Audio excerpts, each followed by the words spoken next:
बिहार के छोटे से शहर अररिया में 10 जून 1948 को जन्म लेने वाले सुब्रत रॉय की कामयाबी का कारवां गोरखपुर से शुरू हुआ। 1978 में छोटे से ऑफिस में 2 कुर्सी, एक साइकिल और एक पुराने लैम्ब्रेटा स्कूटर से अपनी शुरुआत सुब्रत रॉय ने की। पूंजी के नाम पे थे सिर्फ 2000 रुपए। सुब्रत रॉय को जल्द ही समझ में आ गया कि कारोबार की दुनिया में कामयाबी के लिए राजनीति का साथ बहुत ज़रूरी है। पहले वो उत्तर प्रदेश के तत्कालीन मुख्यमंत्री वीर बहादुर सिंह के संपर्क में आए और जब मुलायम सिंह के शासनकाल में अमर सिंह उत्तर प्रदेश औद्योगिक विकास परिषद के अध्यक्ष बनाए गए तो उस परिषद में सुब्रत रॉय समेत उनके तमाम करीबी शामिल किए गए। लेकिन खुद सुब्रत रॉय का दावा है कि वो राजनीति के दांवपेच से बहुत दूर रहते हैं। वो सिर्फ राजनेताओं के साथ सिर्फ एक व्यक्तिगत रिश्ते बनाते हैं, बिना किसी नफे और नुकसान को तौलते हुए। धीरे धीरे सुब्रत रॉय का साम्राज्य बढ़ने लगा। रियल एस्टेट, खेल, पर्यटन, होटल, सिनेमा, कारोबार के हर एक दुनिया में धीरे धीरे सुब्रत रॉय छाने लग गए। उनको करीब से जानने वाले बताते हैं कि जिस तरीके से वो बिजनेस की बारीकियों को समझते हैं, उसी तरीके से उन्हें ये भी पता है कि किस तरह के लोग उनके काम आ सकते हैं। शोहरत और ग्लैमर की ताकत को भी अच्छी तरीके से सुब्रत रॉय समझते थे, लेकिन इस ताकत का कारोबार की दुनिया में इस्तेमाल कोई सुब्रत रॉय से सीखे। मुलायम सिंह यादव और अमर सिंह जैसे लोग उनके घर का हिस्सा बन गए तो अमिताभ बच्चन बड़े भैया और अनिल अंबानी परम मित्र बन गए। सितारों की महफिल सजाने में भी सुब्रत रॉय माहिर थे। देश के जाने माने खिलाड़ी उनके मेहमान बनते थे तो शाहरुख जैसा बड़ा स्टार मेहमानों की खातिरदारी का जिम्मा उठाता नजर आता था। सुब्रत रॉय की कामयाबी का कारवां देश की सरहदों में ही कैद नहीं रहा। लंदन में ग्रॉस वेंसर्स होटल, तो न्यूयॉर्क में लैंडमार्क प्लाजा होटल और बांग्लादेश की राजधानी ढाका में एक पूरा शहर बनाने के प्रोजेक्ट पर सुब्रत रॉय लगातार काम करते रहे। 1986 में नोबल सिटीजन अवार्ड, 2002 में बिजनेसमैन ऑफ द ईयर, 2004 में ग्लोबल लीडरशिप अवार्ड और 2007 में TV icon of the year का अवार्ड से उन्हें नवाजा गया। लेकिन तमाम सम्मानों के बावजूद तमाम तरह के आरोप सुब्रत रॉय का पीछा करते रहे। उन पर काले धन के इस्तेमाल का आरोप लगा। सुब्रत रॉय का दावा रहा कि उनके बिजनेस एम्पायर की नींव ईमानदारी है और मेहनत के बल पर ही उन्होंने अरबों का साम्राज्य खड़ा किया। गोरखपुर में एक लंबेटा स्कूटर के ऊपर बैठकर नमकीन बेचने वाला एक शख्स कैसे भारत का सबसे बड़ा बिजनेसमैन बन गया, सबसे ताकतवर बिजनेसमैन बन गया, ये भी आपको बताते हैं। वो बिजनेसमैन जो भी करता था भारत की सबसे बड़ी चीज़ों में शुमार हो जाता था। यहाँ तक कि उनके बेटे की शादी भी। उनके बेटे की जो शादी थी वो भारत के इतिहास के अब तक की सबसे महंगी शादी है। लेकिन कैसे फिर एक दिन भारत की रेगुलेटरी बॉडी सेबी की नज़र सहारा श्री पर नज़र पड़ती है और सहारा ग्रुप के ऊपर नज़र पड़ते ही इसके बाद ही ये खुलासा किया जाता है कि भारत के तकरीबन 3 करोड़ लोगों का 24,000 करोड़ रुपया सहारा ने अभी तक लौटाया नहीं है, गबन कर लिया है। शुरुआत होती है आज़ादी के तकरीबन 1 साल बाद 1948 से। 1948 10 जून को बिहार के अररिया में सुब्रत रॉय का जन्म हुआ, एक बंगाली हिंदू परिवार में। माता पिता जो इनके थे, उनकी जो फैमिली थी वो पहले ढाका में रहते थे जो अब बांग्लादेश में है। ढाका से ये लोग अररिया शिफ्ट हुए और इसके बाद इनका जन्म हुआ सुब्रत रॉय का। घर के बड़े बेटे थे और बताया जाता है कि एक अपर मिडिल क्लास फैमिली से वो आते थे। मैकेनिकल इंजीनियरिंग करने के बाद वो उस समय तक सब कुछ ठीक था, लेकिन जैसे ही कॉलेज खत्म हुआ, कॉलेज के तुरंत बाद इनका मन था जॉब करने का, इंजीनियरिंग में या फिर आगे इंजीनियर बनने का सपना था। लेकिन इनके जो पिता थे, उनकी उस समय वो शुगर मिल में काम करते थे, उनकी सडनली डेथ हो गई और इसके बाद इनके ऊपर रिस्पॉन्सिबिलिटी परिवार की आ जाती है और फिर वो जॉब नहीं कर पाते हैं। इन्होंने इसके बाद अपना खुद का काम करना शुरू किया और सुब्रत रॉय ने पहले अपना खुद का काम किया। अपने लैम्ब्रेटा स्कूटर उस समय उनके पास थी और गोरखपुर में ही उन्होंने सॉल्टेड जो नमकीन होती है वो बेचना उन्होंने शुरू किया। पूरे गोरखपुर में इसका कारोबार करते रहे और इसके साथ ही इस वेंचर का नाम उन्होंने रखा जया प्रोडक्ट्स। जया प्रोडक्ट्स बहुत चल नहीं पाया। शुरुआत में उम्र इनकी बढ़ती जा रही थी और ये लगातार सप्लाई इधर उधर करते थे इस नमकीन का, लेकिन वो चल नहीं पा रहा था। तो इस प्रोडक्ट्स को बहुत ज़्यादा लोगों ने पसंद नहीं किया। उसके बाद उम्र तकरीबन 30 हो चुकी थी। ये 1978-77 का वक्त है। 30 साल की उम्र हो चुकी थी, शादी हो चुकी थी। तो इनकी जो वाइफ थी स्वप्ना रॉय, उनके साथ मिलकर के उन्होंने कई और छोटे छोटे बिजनेस डालने शुरू किए, लेकिन इन सारे बिजनेस में से एक भी बिजनेस चला नहीं। ये 1978 आ चुका था और इसी के अगले साल कुछ एक ऐसा बिजनेस का आइडिया इनके दिमाग में आने वाला था जिसके बाद अब तक उनका जीवन जो था वो पूरी तरीके से बदलने वाला था। साल 1978, जो सुब्रत रॉय थे उस समय, उनके दिमाग में अपने एक्सपीरियंस के हिसाब से अभी तक जितना भी कारोबार उन्होंने किया था, एक ऐसा आइडिया आ गया जिसके बाद उनकी किस्मत पूरी तरीके से बदलने वाली थी। उन्होंने एक कंपनी बिठाई गोरखपुर के अंदर, उसका नाम था सहारा इंडिया। ये जो कंपनी बनाई गई गोरखपुर के अंदर, उसमें एक बहुत छोटा सा ऑफिस था। तकरीबन 2000 रुपये की लागत से इसे शुरू किया गया और फिर 3 लोग इसमें थे जो शुरुआत में इस कंपनी के दफ्तर में काम करते थे। इस कंपनी का काम ये था कि ये जो डेली वेजेस वर्कर्स होते हैं, मज़दूर जो होते हैं, उन लोगों से ये कहा जाए कि अगर आप लोग अपनी डेली का जो कमा रहे हो उसका 20% हर रोज़ अगर आप इन्वेस्ट करते हैं, आप देते हैं, तो कुछ इस समय में इसमें आपको बड़ा मुनाफा और इंटरेस्ट हम आपको देंगे। ये कॉन्सेप्ट सुब्रत रॉय का था। जो चिट स्कीम कंपनी है उसकी शुरुआत इन्होंने की। अब यहाँ लोग इनके पास आना शुरू कर देते हैं। 1978 से 95 तक जो शुरुआती दौर था सहारा का, कई लोग सहारा में आके इन्वेस्ट करते थे, इनको अपना पैसा देते थे। रूरल एरियाज़ जो उस समय होते थे वहाँ पर कोई बैंक अकाउंट उस समय नहीं होता था, लेकिन उनकी आशा होती थी कि उनकी जो सेविंग है उस पर ब्याज मिले। अब इसके चलते वो लोग सहारा के साथ बिजनेस में हिस्सा लेने लगे। अब सहारा में शुरुआत में तकरीबन 48 डिपोजिटर्स बना चुके थे, जो इन्वेस्टर्स थे, डेली वेजेस वर्कर, वो उनके पास आते थे, इन्वेस्ट करते थे। ये रकम उनकी दोगुनी भी हो जाती थी और फिर उन्हें वो वापस कर देते थे। शुरुआत में बताया जाता है कि सहारा ने ये कहा कि अगर आप दिन का जो भी कमा रहे हैं, अगर 10-15 रुपये आप हमें इन्वेस्ट करेंगे तो हम आपको 2 गुना बढ़ा करके तकरीबन कुछ समय के बाद दे देंगे। तो जो लोग थे वो पहले 10-15 रुपये इन्वेस्ट करने लगे। इसके बाद समय के साथ जब उनकी सैलरी बढ़ती थी तो जो 10-15 रुपये थे वो 50 रुपये तक पहुंच गया, 100 रुपये तक पहुंच गया। इस तरीके से लोगों का भरोसा सहारा पर बढ़ता जा रहा था, क्योंकि रिटर्न उन्हें शुरुआत में मिल रहा था, अपना पैसा बढ़ के मिलता था। और साथ ही जो सहारा का शुरुआत में कॉन्सेप्ट था, जिस तरीके से उन्होंने अपनी कंपनी को बनाया था, उसका कॉन्सेप्ट ये था कि कोई मालिक नहीं और कोई ट्रेड यूनियन नहीं, यहाँ पर एक परिवार की तरह हम चलते, इसलिए सहारा परिवार कहा जाता है। साथ ही चेयरपर्सन जो थे सुब्रत रॉय, वो खुद अपने आप को ये दिखाते थे कंपनी के अंदर, जो डेजिग्नेशन थे उनकी, उनको मैनेजिंग वर्कर की तरह वो रखते थे। तो ये इस तरीके से सारा काम होता रहा। अब 80 आते आते 80s में ये जो सहारा ग्रुप था वो तेज़ी से और बढ़ता चला गया और बताया जाता है कि 87-88 तक, 1987-88 तक आते आते सहारा में लोगों को नौकरियां मिलनी शुरू हो गई। इन्होंने लोगों को नौकरी पर रखना शुरू कर दिया। अब ये लोग यहाँ क्या करते थे कि नौकरी कैसे देते थे, रूरल एरियाज़ में एजेंट्स बनाया जाता था। एजेंट बनाने के लिए पहले उनसे इन्वेस्ट करवाया जाता था और उसके बाद उन्हें एजेंट बनाया जाता था। ये लोग यहाँ पर एजेंट बनते थे और उसके बाद रूरल एरियाज़ में जाकर और लोगों को कन्विंस करते थे और फिर इन्वेस्टमेंट के लिए उन्हें कन्विंस करके कंपनी में लेकर के आते थे, यानी 20% भी कम से कम अपनी कमाई का डालिए। तो ये लगातार कंपनी का कारोबार चल रहा था। ये जितने भी एजेंट्स थे सहारा के, वो लगातार बढ़ती जा रही थी और ये जितने भी एजेंट्स इस समय थे, तकरीबन 1990 तक आते आते हज़ारों एजेंट, ये जो आंकड़े हैं वो हज़ारों तक पहुंच चुके थे। और ये भी बताया जाता है कि ये लोग किसी भी सैलरी पे काम नहीं करते थे। इनमें से कई एजेंट्स ऐसे थे जो सिर्फ कमीशन बेसिस पर काम करते थे। लगातार सहारा का कारोबार बन रहा था। अब सहारा का एक बड़ा वेंचर, एक उदय की शुरुआत सहारा की भी साल 2000 में सहारा टीवी करके एक न्यूज़ चैनल शुरुआत किया। मीडिया इंडस्ट्री के कई लोग हैं अभी भी जिनकी शुरुआत सहारा से हुई है। 2002 में सुब्रत रॉय ने एक ऐसी चीज़ की जिसके बाद वो लोगों के दिलों पर छा गए। भारत की जो क्रिकेट टीम है, इंडियन क्रिकेट टीम, 2002 में सहारा ने इंडियन क्रिकेट टीम को BCCI को स्पॉन्सर करना शुरू किया। अब भारत के जो खिलाड़ी थे उनकी जर्सी पर सहारा का लोगो, अगर आपको याद हो तो, रहता था।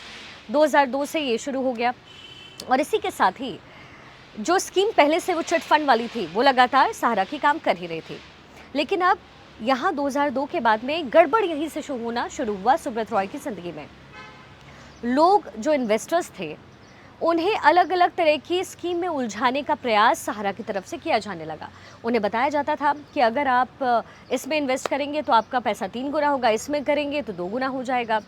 और ये तब किया जाता था जब उनका वो पैसा, जो पहला इन्वेस्ट किया हुआ पैसा, मैच्योर होने वाला होता था।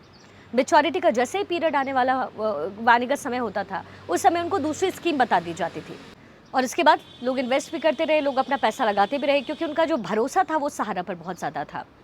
ये तमाम चीज़ें चलती आ रही थी। इसके बाद अगला साल 2003 में सहारा ने उस समय क्या किया कि उनके जो एसेट्स थे, उस समय बताया जाता है कि पूरा जो वर्थ उस समय सहारा का था वो तकरीबन 32,000 करोड़ रुपए का एक पूरा ग्रुप बन चुका था।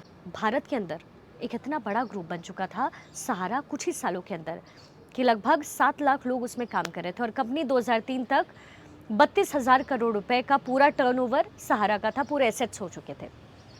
इसी के अगले साल ये साफ हो चुका था कि एक ऐसा इंसिडेंस जब हुआ कि सुब्रत रॉय सहारा श्री जो हैं, उनसे बड़ा कोई बिजनेसमैन भारत के अंदर है नहीं और सहारा ग्रुप से बड़ा कोई वेंचर भारत में है ही नहीं। अगले ही साल 2004 में कुछ ऐसा हुआ और हुआ क्या, पहले ये बताते हैं। 2004 में सुब्रत रॉय ने अपने दोनों बेटों और सिमंतो और सुशांतों की शादी की। इनकी शादी जो थी वो लखनऊ से हुई और सहारा के जो ऑडिटोरियम है वहाँ पर उनकी शादी हुई। यहाँ से एक ही दिन दोनों बेटों की शादी हो जाती है और इसके बाद में शादी में तकरीबन 552 करोड़ रुपए सहारा श्री ने खर्च किए। 552 करोड़ रुपीस एक रात में। ये वो शादी थी भारत के इतिहास की जिसमें कोई भी भारत का ऐसा नेता नहीं था, कोई बड़ा मंत्री नहीं था, प्रधानमंत्री से लेकर अलग अलग स्टेट के सीएम तक, बड़े बड़े अभिनेता, अभिनेत्री, क्रिकेटर्स, सुपरस्टार्स, हर कोई, दुनिया भर से बड़े बड़े मेहमान इस शादी में बुलाए गए। अमिताभ बच्चन, ऐश्वर्या राय, अनिल अंबानी, मुलायम सिंह यादव, ये सब लोग इस शादी में मौजूद थे। अब यहीं से एक बड़ा सवाल खड़ा हुआ कि आखिर ये पैसा जो लग रहा है वो पैसा है किसका? जो शादी में पैसे लगाए जा रहे हैं वो किसका पैसा है? ये सबसे बड़ा सवाल उस समय खड़ा हो गया। ये साल था 2004। इस समय सहारा के डिपॉजिटर्स की संख्या उस समय बताई जाती है 6 करोड़ से ज़्यादा। 6 करोड़ से ज़्यादा डिपॉजिटर्स, आप ज़रा सोचें कि पूरे देश भर के 6 करोड़ लोग थे जो सहारा में निवेश कर चुके थे। अब आंकड़े अगर देखे जाए तो हर 17 भारतीयों में से एक ऐसा व्यक्ति होता था जो उस समय सहारा में इन्वेस्ट करके बैठा था। अभी अपने अगर घर में किसी से पूछेंगे तो आपको कोई ना कोई मिलेगा जिसने सहारा में इन्वेस्ट किया होगा उस समय, क्योंकि इतनी बड़ी स्कीम के तौर पर यह आया था। 2005 आते आते सहारा श्री का नसीब बिगड़ने वाला था और कहते हैं ना कि जब नसीब बिगड़ना होता तो सारी चीज़ें उल्टी होती है। हुआ ये कि जो रूरल एरियाज़ के जो इन्वेस्टर सहारा के थे, जो गरीब लोग थे, इन लोगों को ये कहा गया कि अब आप लोग एजेंट्स को पैसा नहीं देंगे, अब आपको खुद से जाकर सहारा का जो पास का ऑफिस होगा उसमें जाकर के आपको पैसा डालना है। अब गरीब आदमी के लिए, खुद जो रोज़ काम करता है उसके लिए, उसके पास इतना टाइम नहीं होता और ये जो ऑफिस होता था वो हर गांव के पास नहीं होता था, इसमें आने जाने में बहुत समय लगता था। तो अब जब ऐसी चीज़ सहारा की तरफ से कही गई तो ये जो गरीब लोग थे उनके ऊपर काफ़ी ज़्यादा प्रेशर आ गया। ये लोग अब जा नहीं पाते थे वहाँ जो ऑफिस हुआ करता था, हर रोज़ पैसा देने के लिए वो जा नहीं पाते थे। अब जब वो वहाँ जा नहीं पाते थे तो इनके ऊपर पेनाल्टीज़ लगनी शुरू हो गई। अब इसका नोटिस भी उन तक पहुंचने लगा और नोटिस में लिखा होता था कि अगर आप इतने डिफ़ॉल्ट कर चुके हैं, अगर और ज़्यादा डिफ़ॉल्ट करेंगे तो आपका जितना अभी तक का डिपॉजिटेड पैसा है, इन्वेस्टमेंट है, उसको ज़ब्त कर लिया जाएगा। जैसे ही ये चीज़ होनी शुरू हुई, ये वो पॉइंट था, ये वो साल था यानी 2005, जब लोगों का भरोसा सहारा से उठना शुरू हो गया। भरोसा उठना शुरू हुआ, लोग जागरूक हुए और इसी के बाद जो इन्वेस्टर्स थे उनकी संख्या भी लगातार कम होती चली गई। बताते हैं कि उस समय लोगों ने जब अपना वापस पैसा मांगना शुरू किया एजेंट से तो उनका पैसा नहीं वापस दिया गया। लेकिन सहारा जो ग्रुप था, जो कंपनी थी, सुब्रत रॉय जो खुद थे, वो लगातार इन्वेस्टमेंट करे जा रहे थे, अपने बिजनेस को बढ़ाने की कोशिश की जा रही थी। ये साल 2006 था। इसमें पुणे में 10,600 एकड़ में फैला हुआ आलीशान एमए वैली सिटी सहारा की तरफ से बनाई गई। एक बहुत ही आलीशान, एकदम देखने लायक वो सिटी बनाई गई और इसके बाद 360 एकड़ की खुद का एक शहर उन्होंने बसाया सहारा सिटी के नाम से। लेकिन इसी समय से उनकी मुश्किलें बढ़ती शुरू हो गई। इसी साल सहारा ने अपनी 2 कंपनी जो ग्रुप की थी उसे पब्लिक किया। पब्लिक उसे ले रही थी। अभी तक सहारा जो ग्रुप था वो प्राइवेटली काम कर रहा था, यानी किसी को ये पता नहीं था कि इनका ये जो पैसा है वो रोटेट कैसे होता है, वो कहाँ जा रहा है। लेकिन अब जब इन लोगों ने इसको पब्लिक करना शुरू किया 2 कंपनी को, तो ये अब इंडियन स्टॉक एक्सचेंज कंपनी में लिस्टेड हो गई और इसके साथ ही अपनी कंपनी भी की डिटेल्स भी देनी थी। तो जब ये डिटेल दी जाती है और उसको जब पढ़ा जाता है, देखा जाता है, चेक किया जाता है, तो उसमें बहुत सारी इरेगुलरिटीज़ सामने आई। इसी में 9 सितंबर 2009 को भारत की रेगुलेटरी बॉडी सेबी की नज़र सहारा ग्रुप पर पड़ जाती है। उन्होंने देख लिया कि यहाँ पर इनके साथ कुछ तो गड़बड़ है, यानी कुछ तो गलत ये कर रहे हैं। इसी के साथ सेबी के पास में दिसंबर 2009 में और 2 महीने बाद ही जनवरी 2010 में 2 कंप्लेंट्स फाइल की जाती हैं, 2 अलग अलग नामों से। एक नाम था रोशनलाल, दूसरा नाम था कलावती। इन 2 इन्वेस्टर्स की एक ऐसी कंप्लेंट आई सेबी के पास, जिसके बाद जो सेबी का शक था सहारा ग्रुप को लेकर, वो सच में यकीन में बदलना शुरू हो गया। और इसी के बाद ये पूरा जो मुद्दा था मीडिया में चर्चा में रहा। अब जब मीडिया में आना शुरू हुआ तो सहारा और सुब्रत रॉय की मुश्किलें बढ़ती चली गई। सुब्रत रॉय को सेबी के दफ्तर बुलाया गया मुंबई। यहाँ पर उनसे पूछताछ की गई और पूछताछ के बाद में सेबी ने अपना जो स्टेटमेंट उस वक्त जारी किया, उन्होंने बताया कि कंपनी का पूरा स्ट्रक्चर देखते हुए, सारी चीज़ों को खंगाल के देखते हुए हम ये बता रहे हैं कि यहाँ पर सहारा ग्रुप के अंदर बहुत कुछ ऐसा है जो गलत चल रहा है, बहुत सा ऐसा काम है जो गलत अभी तक हो रहा है और उसको होने दिया गया है। इन्वेस्टर्स के बारे में सेबी ने बताया कि प्रॉपर इन्फॉर्मेशन सहारा के पास थी ही नहीं। जो इन्वेस्टर्स थे उनके नामों में गलतियां हैं, उनके एड्रेस में गलतियां हैं, उनकी जो प्रॉपर इन्फॉर्मेशन है वो वहां पर नहीं है। और इसके बाद ये बताया गया, ये आरोप लगाया गया सेबी की तरफ से कि सहारा ने अभी तक 24,000 करोड़ रुपया जो अपने इन्वेस्टर्स का है उनसे उनकी उगाही की है। 24,000 करोड़ रुपए अभी तक यानी वापस अपने इन्वेस्टर को नहीं किया है। अब जब ये आरोप लगता है तो सेबी की तरफ से ये केस सुप्रीम कोर्ट में जाता है। केस अब सुप्रीम कोर्ट पे पहुंच चुका था। सेबी के अपने लॉयर्स थे, सहारा श्री के अपने लॉयर्स थे, सुब्रत रॉय के। सुब्रत रॉय का यहाँ पर कहना था कि ये जो पूरा मैटर है ये कोई पब्लिक मैटर नहीं है, ये कोई पब्लिक इशू नहीं है, ये हमारा प्राइवेट है, हमारे परिवार का मैटर है, हमारे सहारा परिवार का मैटर है। और वो इस तरह की बातें वो यहाँ कोर्ट में कह रहे थे। उनका कहना था कि ये प्राइवेट हमारा मामला है, हम सॉल्व कर लेंगे। 24,000 करोड़ रुपए का ये पूरा मैटर था और वो कह रहे थे ये हमारा निजी मैटर है। सेबी की तरफ से जो वकील थे उस समय, उनका नाम था सीनियर एडवोकेट अरविंद दत्ता। जो अरविंद दात्रा थे वो सेबी की तरफ से वकील थे और वही जो उनके विपरीत ऑपोजिट में जो वकील थे जिससे लड़ना था वो थे सुब्रत रॉय के तमाम सारे देश के बड़े बड़े नामी गिरामी वकील और उनकी फौज। 2010 का साल था जब तकरीबन 1,702 करोड़ रुपए में जो पुणे वॉरियर टीम IPL का, उसको भी उन्होंने खरीद लिया। इसी के साथ सहारा ने इंडियन हॉकी टीम को भी उस समय स्पॉन्सर करना शुरू कर दिया और जो विजय माल्या की F1 रेस की टीम थी उसमें भी अपना इन्वेस्टमेंट सहारा श्री ने रख दिया। ये सब सारी चीज़ें एक साथ चल रही थी, लेकिन ये जो केस था वो सुप्रीम कोर्ट पहुंच चुका था। एक तरफ इन्वेस्टमेंट अलग अलग जगह हो रही थी, वहीं दूसरी तरफ उनके ऊपर इतना ज़्यादा जो पैसा है जनता का ना लौटाने का जो आरोप था वो लगा हुआ था। साल 2010 के आसपास की बात है जब ये पूरा केस सुप्रीम कोर्ट पहुंच चुका था। सहारा के आरोप जो सहारा के ऊपर जो आरोप थे सुब्रत रॉय के ऊपर, ये कि आपने तकरीबन 10 लाख एजेंट्स के थ्रू जो उनके थे उन्होंने आपके 2,900 ब्रांचेस में अलग अलग जगह पर आपके ब्रांचेस में, उनमें ऐसे 3 करोड़ लोग हैं भारत के जिनसे 24,000 करोड़ रुपए जो अभी तक लिए हैं वो आपने अभी तक वापस नहीं किए हैं और आपको वापस करना है। अब ये इतना बड़ा आरोप सहारा श्री पर उस वक्त लगा हुआ था। उस समय ये पहली बार डिमांड उठनी शुरू हुई कि अब ये जो जितना पैसा है 24,000 करोड़ वो पूरा का पूरा आपको वापस करना पड़ेगा। और इसी के साथ में 31 अगस्त 2012 तकरीबन 2 साल बाद जब सुप्रीम कोर्ट ने फाइनली आदेश दे दिया कि सहारा ग्रुप सुब्रत रॉय को कि आपको पूरे के पूरे जितने भी 3 करोड़ लोग हैं भारत के जिनका पैसा आपके पास है 24,000 करोड़ रुपए, ये आपको अब लौटाना पड़ेगा, क्योंकि ये आपका प्राइवेट इशू नहीं है, ये अब पब्लिक इशू है, ये भारत का इशू है, ये भारत के लोगों का इशू है, ये अब तक जिसको आप प्राइवेट बता रहे थे।